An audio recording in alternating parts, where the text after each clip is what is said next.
करके उनके ऊपर हमला करवाते हैं, जो कि आचार संहिता लगी हुई है। आचार संहिता के अंतर्गत और चुनाव प्रक्रिया के अंतर्गत कोई भी पार्टी, कोई भी सामाजिक कार्यकर्ता, हर राजनीतिक पार्टी अपने अपने क्षेत्र के अंतर्गत सभाएं ले सकती है। अगर वो सभा ले रही है, भारत जोड़ो यात्रा के नाम पे अगर ले रही है, और तुम एक पक्ष का नाम लेकर के उसके कार्यक्रम में जाकर उसका माइक छीन रहे हो, उसको बोलने नहीं दे रहे हो, उसकी क्या कहना है, क्या इच्छा है, क्या जताना चाहता है देश में, भारत में, उसको तुम दबा क्यों रहे हो? ये दुखद बात है। किसी भी पार्टी ने किसी भी संगठन को, किसी भी राजनीतिक पार्टी को बोलने से वंचित नहीं रख सकता। और ये वंचित बहुजन आघाड़ी के राष्ट्रीय जो नेता है उनकी ये मोनोपली नहीं है। जो लोकल लेवल पे छोटे मोटे पदाधिकारी रहते हैं उनको किसी एक राजनीतिक पार्टी ने बरगलाया। और किसी एक राजनीतिक पार्टी बोले तो देश जानता है कौन सी ऐसी राजनीतिक पार्टी है जो लोगों को भारत जोड़ने से तोड़ रहा है। एक नाम याद होगा आपको, राहुल गांधी को नाम को लोग पप्पू बोलते थे। हाँ, आज वो पप्पू ने जो भारत जोड़ो की पदयात्रा स्टार्ट की थी, उसके बाद से उसको राहुल जी कहा जाता है। क्यों कहा जाता है? वोटर जागरूक हो गया, मतदाता जागरूक हो गया, और पूरी भारत की यंत्रणा हिल गई, प्रशासन हिल गया, शासन हिल गया। यहाँ तक कि केंद्र में जो बैठी सांसद की बनाई हुई सरकार है, क्या बोलते हैं, नरेंद्र मोदी की, वो खुद हिल गई। आज वो खुद राहुल गांधी के नाम से उनकी फट के हाथ में आने लगी। योगेंद्र यादव ये देश के एक वरिष्ठ पत्रकार के नाम से जाने जाते हैं। उनकी सभा में इस तरह का दुखद बात है। जो कोई भी जर्नलिस्ट रहे, कोई भी पत्रकार रहे, चाहे पोर्टल वाला रहे या अखबार वाला रहे, उसको लेखनी का उपयोग दिया गया है। जो अखबार में लिखता है उसको कलम की ताकत दी हुई है। जो पोर्टल में काम कर रहा है उसको चैनल के माध्यम से इंटरव्यू लेकर के उसको प्रख्यात करने का अधिकार दिया गया है। लोकतंत्र के अंतर्गत तुम अखबार और मीडिया को चौथा स्तंभ कहते हो, और चौथा स्तंभ कहते हो और तुम उसको दबाने की कोशिश कर रहे, कुचलने की कोशिश कर रहे। ये बहुत बड़ा दुखद और निंदनीय कदम उठाया गया है। इसका मैं अपने Indian media journalist union Nagpur जिला अध्यक्ष के नाते खंडन करता हूँ, निषेध करता हूँ। और मुझे आशा ही नहीं बल्कि विश्वास है कि तमाम जो पत्रकार साथी हैं और पोर्टल वाले साथी हैं, सभी लोग इसका खंडन करेंगे और निषेध करेंगे, क्योंकि ये तरीका नहीं होना चाहिए। सभी तमाम राजनीतिक पार्टियां, तमाम पत्रकार हैं, हर आदमी को बोलने की, भारत जोड़ो में या देश जोड़ो में या लोकतंत्र के अंदर तो बोलने का अधिकार है। उस लोकतंत्र की आवाज़ को दबाने का लोकशाही के अंतर्गत अधिकार किसी को नहीं दिया गया है। योगेंद्र यादव जी जो वरिष्ठ पत्रकार है, इस देश के एक नामचीन पत्रकार है, अभी 2 दिन पहले ही नागपुर में आए थे। उन्होंने कहा था कि ये भारत जोड़ो जो यात्रा है, ये मैं देश के संविधान को बचाना और लोकतंत्र को बचाने के लिए ये यात्रा मैं कर रहा हूँ। किसी पार्टी का समर्थन करने के लिए ये यात्रा मैं निकाल नहीं रहा हूँ। तो इस तरह का हमला हुआ है अकोला में, आज दोपहर की घटना है। कहीं तो भी जो महाराष्ट्र में जो सत्ताधारी लोग हैं या केंद्र में जो सत्ताधारी है, इनका षड्यंत्र ऐसा आपको लगता है क्या? देखिए, जो सेंट्रल में बैठे हुए लोग हैं, केंद्र में जो बैठे हुए लोग हैं, जो भी सत्ताधारी है, ये जग जाहिर है कि उन्होंने आज तक के एकमेव छत्र राज चलाने की कोशिश कर रहे हैं। इसीलिए उन्हें शिवसेना तोड़ा, कांग्रेस को भी तोड़ने का प्रयास चल रहा है, राष्ट्रवादी को भी तोड़ने का प्रयास चल रहा है, अन्य जो तमाम घटक है उनको भी सबको तोड़ने का प्रयास। उनकी मानसिकता ये है कि हमारा सिर्फ एकमेव छत्र राज चले, जो कि यह असंभव है।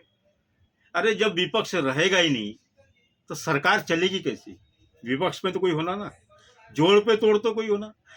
आप इसका उदाहरण पकड़ लो, लोकतंत्र के अंतर्गत श्याम मानव जी कोई पॉलिटिकल पार्टी? नहीं।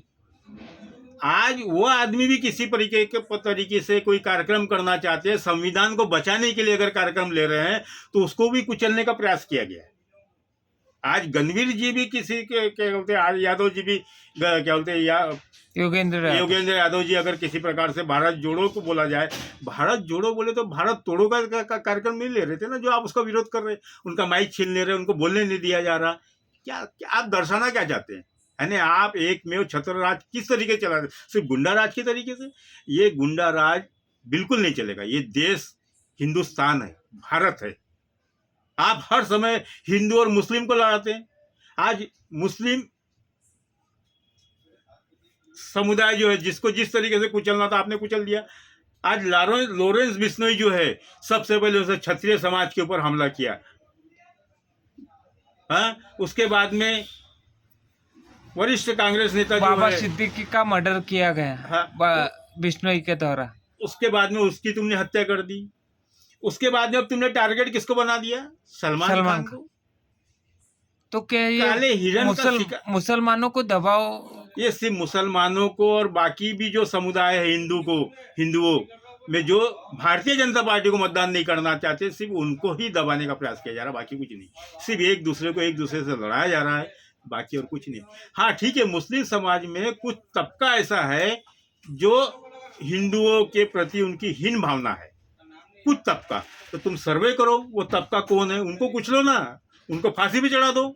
लेकिन सारे के सारे मुस्लिम दोषी है, ये तुम कैसा बोल सकते?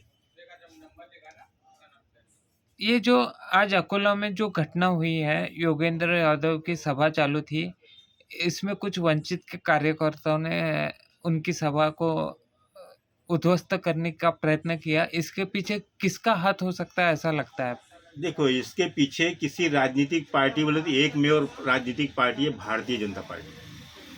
और वो भारतीय जनता पार्टी में दो ही नेता ऐसे हैं जिन्होंने पूरा देश सत्यानाश कर दिया है।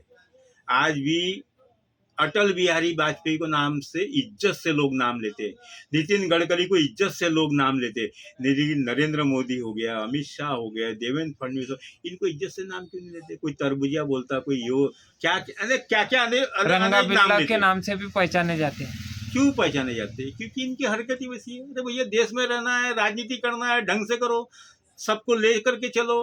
हार जीत तो कुश्ती में, दंगल में लोग लड़ते हैं, पहलवानी करते करते लड़ते थे, क्या उसको मर्डर कर देते, उसको जेल भेज देते?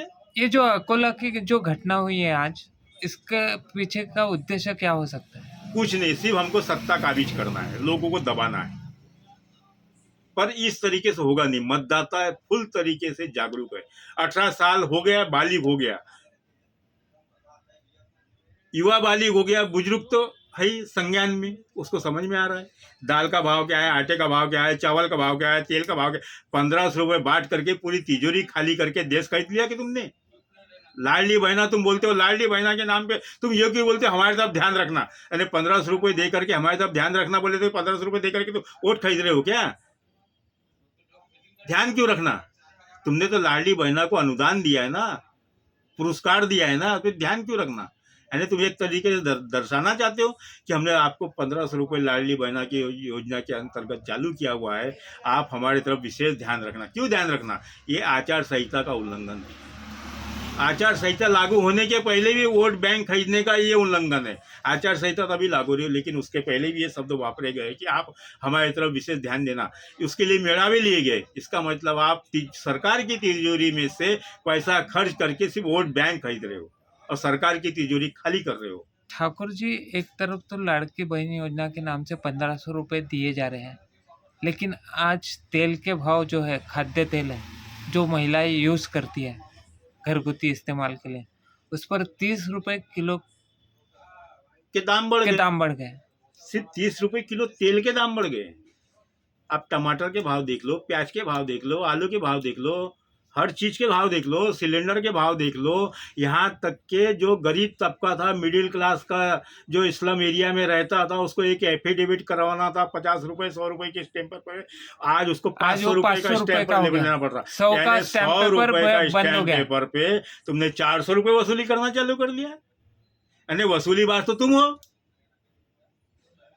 तुम जनता को किस तरीके से बरगलाना चाह रहे हो? यानी 1500 रुपये दे करके तुम 5000 रुपये वसूल रहे हो।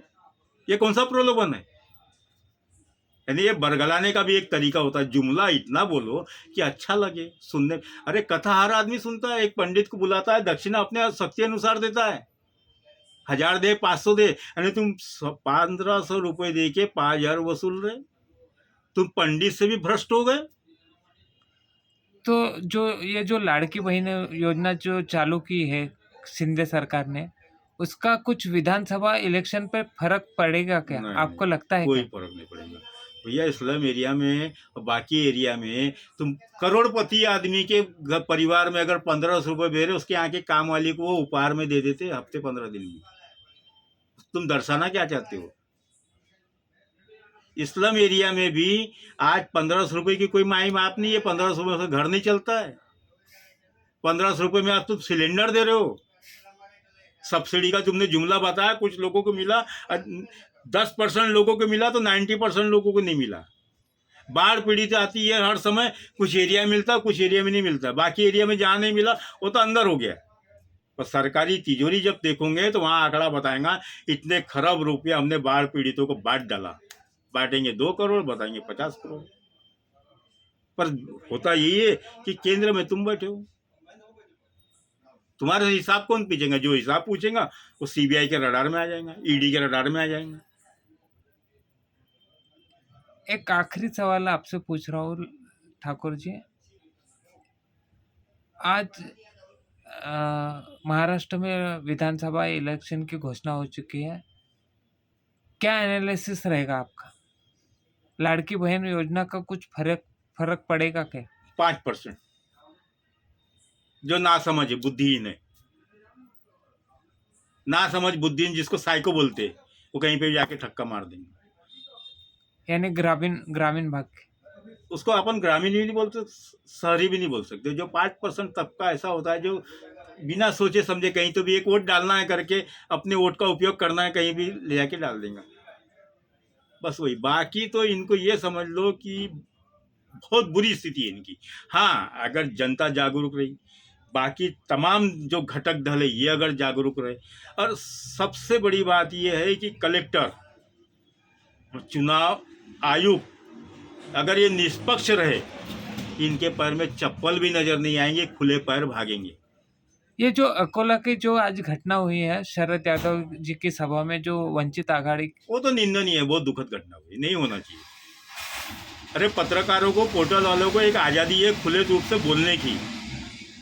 जैसा मैं एक जर्नलिस्ट हूँ, सामाजिक कार्यकर्ता हूँ, पत्रकार भी हूँ, राजनीतिक पार्टी से भी जुड़ा हूँ, लेकिन मैं राजनीति किसी भी पार्टी से जुड़ा हूँ, लेकिन मैं उसके गुणगान नहीं गाता।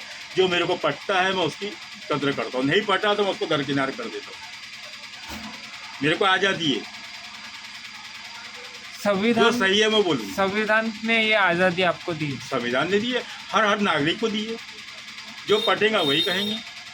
और संविधान की रक्षा करना जन्म से मृत्यु तक के हर इंसान का फर्ज बनता है। संविधान से की रक्षा करना जन्म से लेके मृत्यु तक का हर इंसान का फर्ज बनता है। आज आपने जो समय दिया है और जो वंचित बहुजन आघाड़ी की ओर से जो घटना अकोला में घटी है, उसके लिए आपका धन्यवाद। नमस्कार, धन्यवाद आपका भी। आपने अपना बहुमूल्य समय मुझे दिया, लेकिन पूर्णतः बहुजन वंचित आघाड़ी जो है इसमें क्या बोलते हैं, लिप्त नहीं है। कुछ घटक जिसको इन्होंने बरगलाया वो इसमें लिप्त हुए हैं, जिसको बोलते हैं लालीपाप दे करके, बरगला करके, कैसा तो भी अपने उसमें ले करके कुछ तो भी एक षड्यंत्र रचना, और वो कार्य नहीं किया। उसका मैं आज भी खंडन करता हूँ और आखिरी तक खंडन करता रहूँगा। नमस्कार साथी।